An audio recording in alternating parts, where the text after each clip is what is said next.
Hello, everyone, and welcome to another Navis Nobilite, and we are talking once again about Chaos Cruisers. This is the final of the heavy cruisers in the Chaos list, available in the Powers of Chaos lists only, the Hecate. The Hecate is in a weird spot. Um, it is not a bad.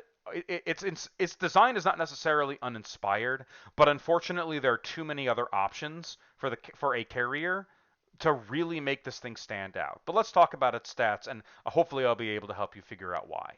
It has a standard Chaos Cruiser carrier stat line, 8 hits, 25 centimeter speed, 45-degree turns, 2 shields, 5 up armor, and 3 turrets. It has port and starboard launch bays at 2 squadrons each, giving you a max of 4. It has a port and starboard 45 centimeter weapons battery, a 60 centimeter dorsal lance battery, and a prow weapons battery at strength 6, ultimately giving you a 45 centimeter strength 10 broadside with 2 lances and launch capacity. Now, that's nothing to sneeze at. That's a decent weapons salvo, but and its carrier capacity is okay, and it's at 230 points. Now, the problem with this ship is that you have so many other options for a carrier. Now, it's trying to bridge the gap with being a gunship carrier, basically trying to be the middle ground between the Devastation and the Styx. And it doesn't quite do it. Because when you're in a Chaos fleet, when you want firepower, you're not looking for a carrier. The carriers of the Chaos fleet are, generally speaking, undergunned and over-carriered for their point cost. They're trying to make up for that in this while not forgetting why you're bringing the dang carriers, which is really for the Dreadclaws and fighter support.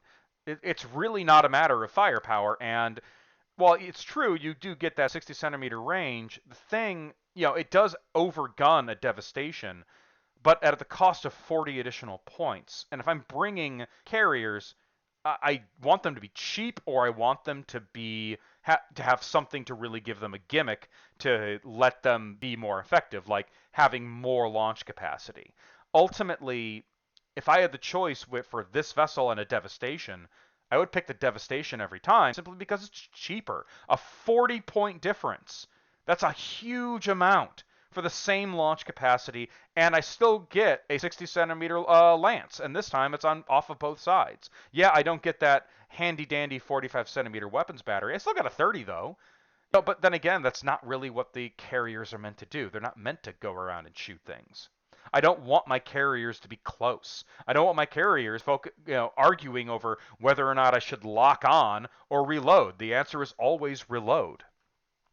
And given that the fleet in question let you take Devastations, there's really no reason to take this.